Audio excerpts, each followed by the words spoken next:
En esta radioemisora presentamos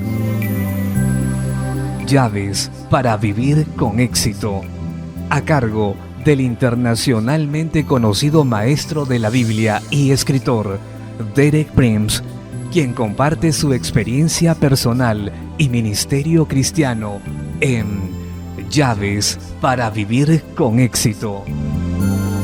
Bienvenidos.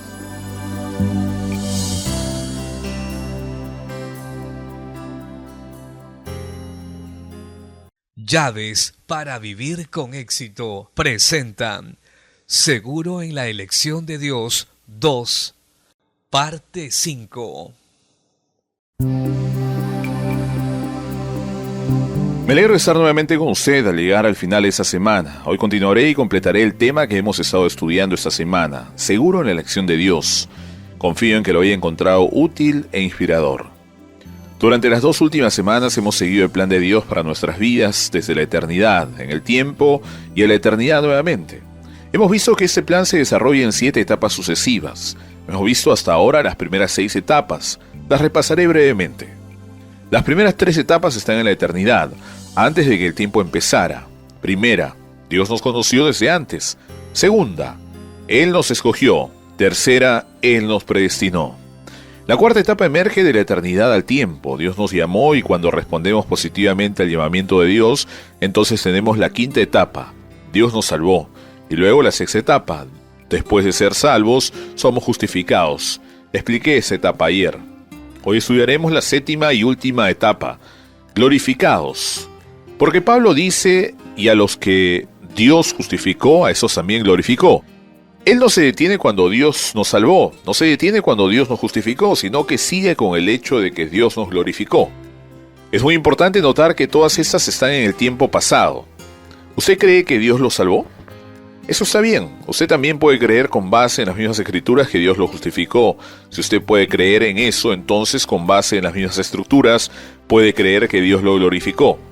No lo posponga para el futuro. Hay algo maravilloso en el futuro. Pero el ser glorificados es para nosotros ahora, aquí, en el tiempo, en esa vida. La salvación lleva a la salvación y a la justificación, y la justificación a la glorificación. Definí lo que era la justificación ayer, lo resumí en mi frase favorita. Ser justificado significa como si nunca hubiera pecado. La justicia de Dios me ha sido considerada como un don con base en mi fe en Cristo. ¿Cómo podemos definir lo que es ser glorificado o la glorificación? Yo diría que ser glorificado o entrar en la glorificación significa que compartimos la gloria de Cristo con Él. Y antes de que Jesús fuera a la cruz, dijo esto de sus discípulos, orando proféticamente al Padre: la gloria que me diste yo les he dado. Note que no sucederá en el futuro, ya sucedió. Nos fue dada por su muerte sacrificial y su triunfante resurrección. Diré esto nuevamente: si usted entra en la plenitud del plan de Dios, podrá decir 3 cosas. Dios me salvó, Dios me justificó, Dios me glorificó. Y usé el mismo tiempo para todos, no el futuro sino el pasado. Ya ha sido hecho, es suyo ahora. Somos justificados por la resurrección de Jesús. Pablo explica esto en Romanos 4, del 22 al 25.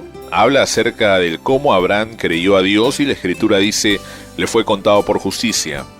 Eso dice en Romanos, por lo cual también su fe le fue contada por justicia a Abraham, y no solamente con respecto a él se escribió que le fue contada, sino también con respecto a nosotros, a quienes ha de ser contada.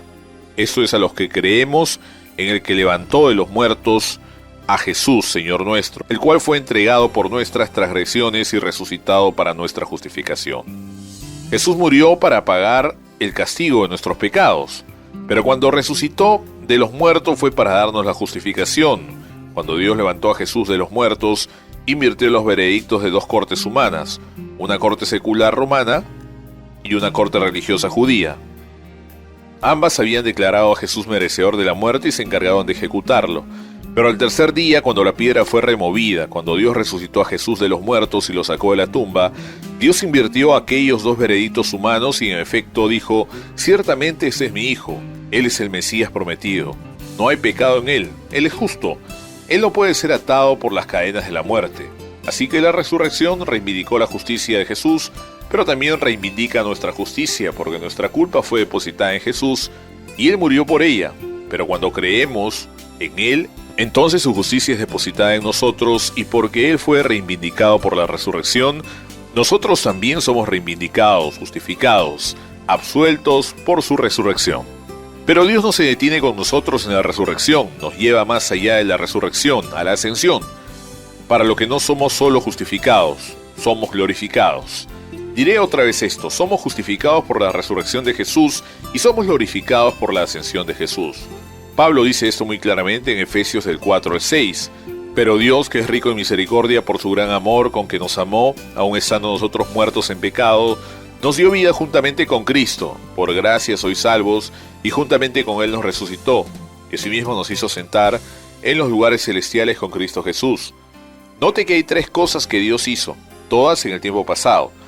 Nos dio vida juntamente con Cristo, nos resucitó con Cristo, pero no se detenga, allí nos sentó con Él en los lugares celestiales. ¿En qué clase de asiento está sentado Jesús? Está sentado en el trono de Dios. Si estamos sentados en Él, ¿en qué estamos sentados? En el trono de Dios. Otra traducción dice, nos sentó en el trono con Él. Eso sí recarga la verdad. Todo es el resultado de nuestra identificación con Jesús en su muerte, sepultura, resurrección y ascensión. Por su resurrección somos justificados, pero por su ascensión somos glorificados. Estamos a la gloria con Él. Todo esto está en el tiempo pasado. Consideremos anteriormente la pregunta de Job. ¿Cómo puede un mortal ser justo ante Dios? En el libro de Job también encontramos esa escritura profética, y estoy seguro que la persona que la escribió no la comprendía completamente, pero es tan hermosa. Job 36:7 dice, Dios no apartará de los justos sus ojos. Y recuerde que esto se refiere a usted, porque usted ha sido hecho justo por fe en Jesús. Dios no apartará de los justos sus ojos, antes bien, con los reyes los pondrá en trono para siempre y serán exaltados.